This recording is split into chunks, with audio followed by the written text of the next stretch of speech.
நீதி கதைகளில் அடுத்த கதை பொறுமைக்கும் நற்பண்பிற்கும் கிடைத்த பரிசு. தொடர்ந்து சில ஆண்டுகளாக மழையே பெய்யவில்லை.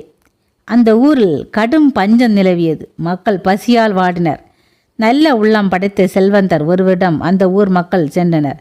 ஐயா, பெரியவர்களாகிய நாங்கள் எப்படியோ பசியை பொறுத்து கொள்கிறோம். சிறுவர் சிறுமியர்கள் என்ன செய்வார்? இந்த நிலையில் நீங்கள் கட்டாயம் உதவி செய்ய வேண்டும் என்று வேண்டினார். இலகிய உள்ளம் படைத்திருந்த அவர், இந்த ஊரில் குழந்தைகள் யாரும் பசியால் வாட வேண்டாம், ஆளுக்கு ஒரு மோதகம் கிடைக்குமாறு செய்கிறேன். என் வீட்டிற்கு வந்து மோதகத்தை எடுத்து செல்ல சொல்லுங்கள் என்றார். மாளிகை திரும்பிய அவர் தன் வேலைக்காரனை அழைத்தார். இந்த ஊரில் உள்ள குழந்தைகளின் எண்ணிக்கையை கணக்கெடுத்துக்கொள். ஆளுக்கு ஒரு மோதகம் கிடைக்க வேண்டும். கூடவும் கூடாது, குறைவும் கூடாது. நாளையிலிருந்து மோதகங்களை கூடையில் சரியான எண்ணிக்கையை வைத்துக்கொண்டு வீட்டிற்கு வெளியே இரு என்றார். மறுநாள் வேலைக்காரன் மோதக கூடையுடன் வெளியே வந்தான்.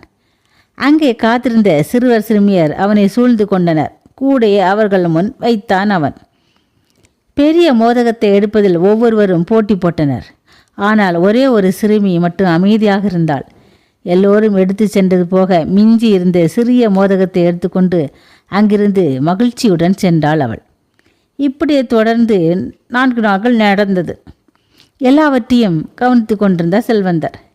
5ஆம் நாளும் அப்படியே நடந்தது.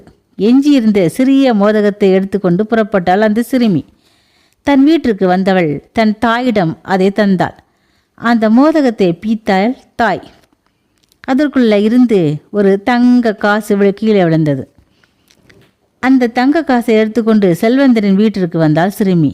ஐயா, இது உங்கள் தங்க காசு, ரொட்டிக்குள் இருந்தது, பெற்றுக்கொள்ளுங்கள் என்றாள் அவள். மகளே, உன் பெயர் என்ன என்று கேட்டார் செல்வந்தர். சிறுமி தன் பெயர் கிருசாம்பாள் என கூறினாள். மகளே, உன் பொறுமைக்கும் நற்பண்பிற்கும் நான் அளித்த பரிசு இந்த தங்க காசு. மகிழ்ச்சியுடன் இதை எடுத்துக்கொண்டு வீட்டுக்கு செல் என்றார் செல்வந்தர். துள்ளி குதித்தபடி ஓடி அவள் நடந்ததை தன் தாயிடம் சொன்னாள்.